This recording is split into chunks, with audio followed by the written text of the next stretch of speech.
Hello friends, something new with যার সাথে নতুন আরও একটা ভিডিও নিয়ে চলে এসেছি। আজকে মাসির বাড়ির পার্ট 3। আজকে আমরা এখান থেকে বিদায় নেব। মাসি হলো শনিবার 20 সেপ্টেম্বর। একটু লেট হয়ে গেল ভিডিওটা পোস্ট করতে, আমি জানি তোমরা আমাকে ক্ষমা করবে। আজকে ফাইনালি ওই যে পার্কটা তালা দেওয়া ছিল, আমি ফার্স্টে আপনাদের জানিয়েছিলাম, সেটা আজকে আমি খোলা পেয়েছি। এখানে একজন এসেছিল, ওদেরই মালিক, একটু মেনটেন্যান্স করতে, তো আমরা তার পিছনে পিছনে এসেছিলাম। যেহেতু আমার সাথে ছোটো বাচ্চা ছিল, আমাদের ঢুকতে অ্যালাউ করেছিল। এই পার্কটা ভাড়া নেয় 2000 টাকা ভাড়া দেয়। 2000 সামা রকম, কিন্তু মানে কমই ভাড়া দেওয়া হয়। এখানে সমস্ত জিনিস আছে, এখানে আমি আপনাদের দেখাবো। আর এই যে পুচকিটাকে তো আমি নিয়ে এসেছি, ও দোলনা করে তো পাগল করে দিচ্ছিল আমাকে। এই যে দোলনা পেয়ে গেছে, এবারও দোলনা চলবে। ভালো করে বসো, তুমি ধরো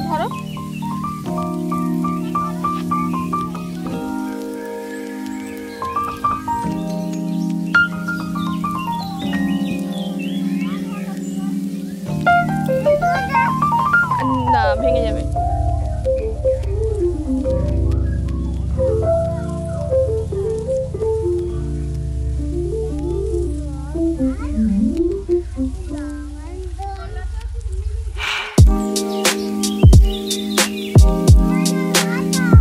এবার ও একটু দোলনা চড়ুক, আমি একটু ভাবছি একটু ঘুরে আসি। এই সাইডে কি সুন্দর সুন্দর বসার জায়গা ছিল, আর কালারটাও খুব ভালো কম্বিনেশন করেছিল। আসবা, বসার জায়গা ছিল, আসো আবার আমরা বসার জায়গা ছিল। তারপরে আমরা চলে আসলাম সেই যে শুনেছিলাম, আজকে প্রথম দেখছি চারিদিকে শুধু ড্রাগন গাছ আর ড্রাগন গাছ, চোখ তাও ড্রাগন ফলের বাগান।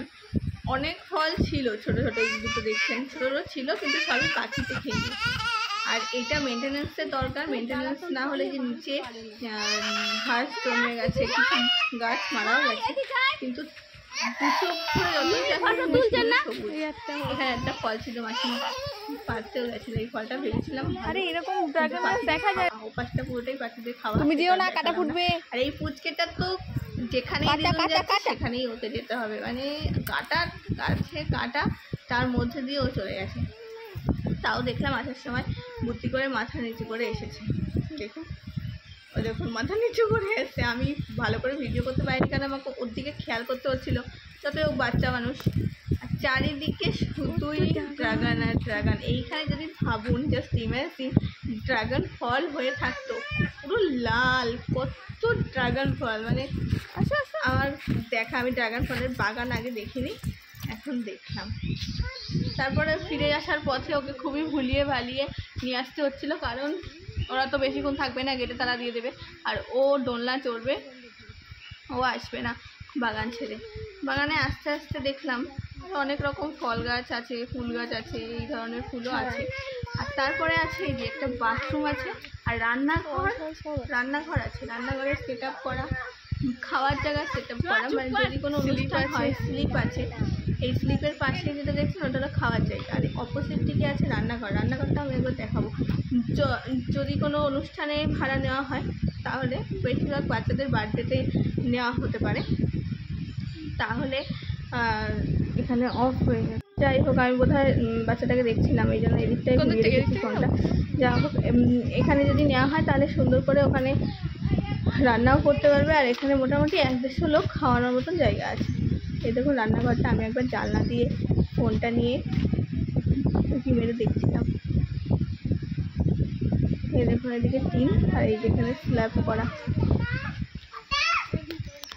আমি জুম করে দেখিয়েছি, ভিডিওটা আবার জুম করে দেখবেন, বুঝতে পারবেন। আর এদিক থেকে ছিল খাওয়ার জায়গাও যথেষ্ট বড়, আর ছিল টেবিল পাতানো। আমি ভালো করে ভিডিও করতে পারিনি, কারণ উনি বেরিয়ে যাচ্ছিলো, আমাদেরকে বেরিয়ে যেতে হবে, তাই জন্য আমরাও বেরিয়ে আসছিলাম। আর ওই পুচকেটা আসছিল না কোনোভাবেই, তাই ওকে ভুলিয়ে ভালিয়ে নিয়ে আসার চেষ্টা করতে গিয়ে আমি অনেক ভিডিও এই জঙ্গলের দিকে এরকমভাবে ভিডিও করে ফেলেছি, যেগুলো আমি আর এডিট করে দিলাম না। আর এই যে ছোটো ছোটো 2-3টে ঘর আছে, এটা এখানে রেস্টরুম, এখানে খাট আছে, জলের জায়গা আছে, যারা ধরুন গিফট বাগেরা কিছু দিল সেগুলো বন্ধ করে পারবেন, প্লাস একটু রেস্টও নিতে পারবেন। লাস্ট ওয়ারের মতন ওকে আরও একবার দোলনা চড়িয়ে নিলাম মন ভরে, কিন্তু হ্যাঁ এবার ফাইনালি কাঁদেনি। যখন লোকটা গেটটা তালা দিতে এসছে ও চুপচাপ বেরিয়ে গেছে। একটু ঘ্যান ঘ্যান করছিল কিন্তু প্রচণ্ড ঘ্যান ঘ্যান করেনি। ওর ফেভারিট দোলনা।